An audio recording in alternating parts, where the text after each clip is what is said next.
Несколько часов назад в республику прибыл временно исполняющий обязанности главы Коми Сергей Гапликов. В аэропорту их встретили председатель правительства республики Владимир Токмаков, спикер Госсовета Надежда Дорофеева, главный федеральный инспектор Михаил Тырин и руководитель администрации главы и правительства Коми Ольга Осипова.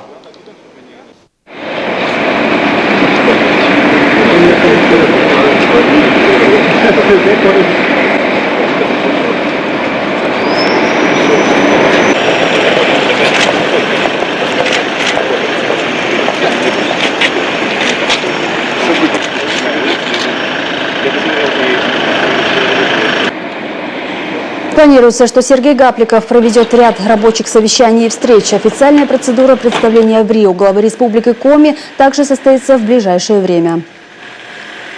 Напомним, указ о назначении Гапликова временно исполняющим обязанности главы Коми накануне подписал Владимир Путин. Одновременно он освободил от должности Вячеслава Гайзера, формулировка «в связи с утратой доверия». Как отметил пресс-секретарь российского президента Дмитрий Песков, глава государства рассматривал несколько кандидатур. В данном случае, с учетом профессиональных и личных качеств Гапликова, с учетом его послужного списка, а также персонального опыта, президентом было принято такое решение, заключил Песков. Биографию нового руководителя Коми изучил Евгений Ершов. Имя нового руководителя республики, формально временно исполняющего обязанности главы Коми, было названо накануне вечером. Информация появилась в 21 час на официальном сайте президента России. Регион ждал этого часа 11 дней. Федеральные СМИ тем временем транслировали встречу Владимира Путина и Сергея Гапликова. Коротко, по существу. Республика очень богатая природными ресурсами и в целом развивается достаточно успешно, но есть и проблемы.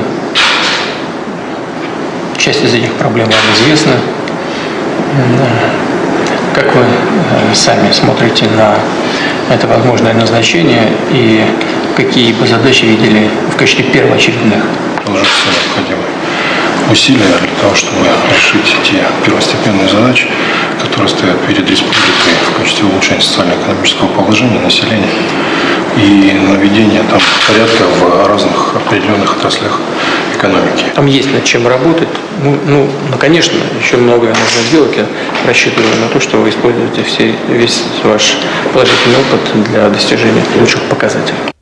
Итак, кто же такой Сергей Гапликов? Последнее место его работы – госкорпорация «Олимпстрой» в должности главы компании. Он курировал строительство объектов Сочинской Олимпиады. Гапликов был назначен на эту должность Владимиром Путиным в феврале 2011 года после череды скандалов и разоблачений прежних руководителей в финансовых махинациях. Тогда, к слову, были заведены 27 уголовных дел по неэффективному использованию бюджетных средств. Гапликов к моменту назначения в «Олимпстрой» занимал пост заместителя руководителя аппарата правительства России. За его плечами учеба в ведущих вузах страны. Гапликов – выпускник Московского государственного технического университета имени Баумана, Московского института международных отношений, Всероссийской академии внешней торговли. С 1996 по 2000 год Сергей Гапликов курировал внешнеэкономическую деятельность, межрегиональные и международные связи в мэрии Москвы. С 2000 по 2004 годы был на руководящих должностях в Минэкономразвития России. С 2004 по 2010 годы возглавлял кабинет министров Чувашской республики.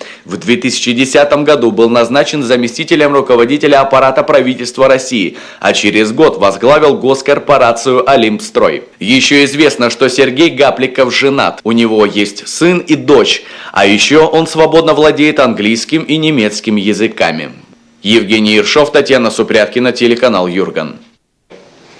По просьбе агентства БНКоми назначение Сергея Гапликова прокомментировал советник руководителя администрации Чувашии Альберт Ильин, который несколько лет бок о бок работал с новым главой Коми. По словам Ильина, Гапликов, цитата, «жесткий, прямой, открытый, любителям декларативности и громких фраз из чиновного люда могу посочувствовать. Ему лучше по ушам не ездить», конец цитаты. Ильин также рассказал, как, будучи ведущим, поведал Гапликову о том, что в одном из домов нет отопления. Уже через полчаса на место приехала половина местного МЧС.